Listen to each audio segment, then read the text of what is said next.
Former F1 world champion Nico Rosberg made the switch to the world of angel investing in 2016. He has now founded his own venture capital fund, Rosberg Ventures. He shared with me the lessons he's carried over from his racing days and his personal philosophies in life and business. I think you said a couple of months ago that you were moving to Singapore as like a social experiment. So how has that been working out? Singapore is a very, very special place for me because one of the most important race wins in my career happened here in Singapore in 2016. So wonderful memories. And I've always appreciated the people here, the city. So we've been here for a month now.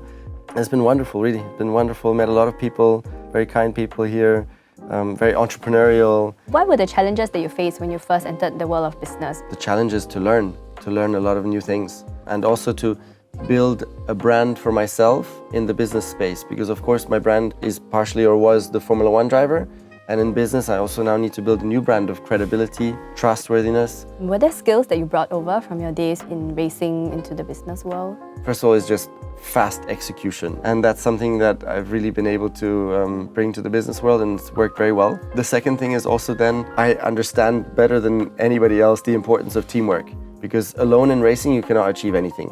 So it's so important to build a great team in order to succeed also in the business world. More on your investment portfolio, for example, do you have any physical collections? Do you collect watches or cars maybe? I kept it quite simple. More than 50% is invested in public equities, and it's really, most of that is just in the S&P 500 and the Nasdaq 100. Most of it is dollar denominated in those ETFs, and it's buy and hold. And it's performed unbelievably well. So I'm very happy with that. And it doesn't require much of my attention also. I really believe in a long-term buy and hold there.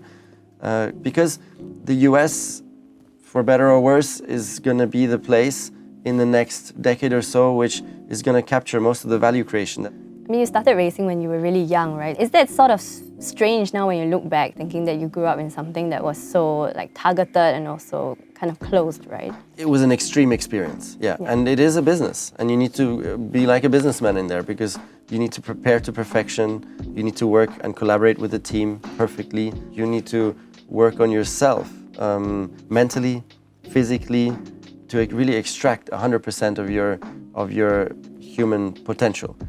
And everything matters. Even 1% can be the decision between first and second place, The pressure of the expectation and the global eyeballs watching you. It's a lot, and all the more I'm very proud that I managed to come out on top. And it's the best preparation for the rest of life also. It doesn't sound so modest, but now whatever comes in business, it's gonna be easier than what I experienced in the past. It's helped me enormously to grow as a human being.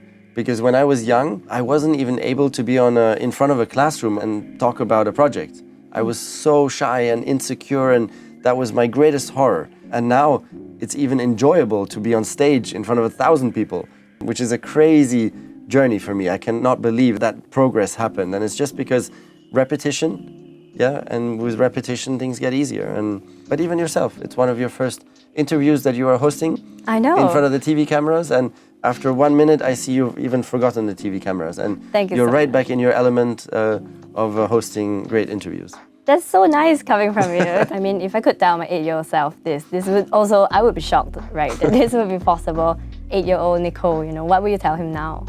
I would tell him to be brave as much as possible, because being brave and pushing yourself into the discomfort, that's where you make most progress as a human being, and that's where most happiness then also comes. Because you are proud of yourself. And I'm trying to bring that across to my kids also.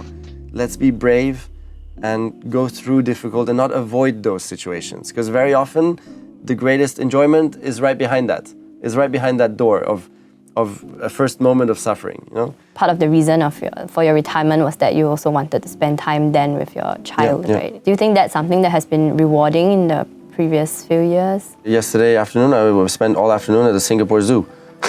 Normally I would not have been able to do that because I would be traveling now and seeing sponsors around the world and whatever else.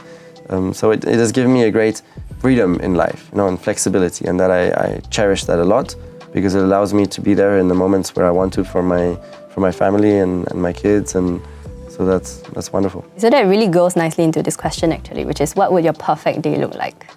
My perfect days have been here in the last days in Singapore. So it starts with tennis first thing in the morning with my best friend. who is a local here, actually. I just did that this morning, actually.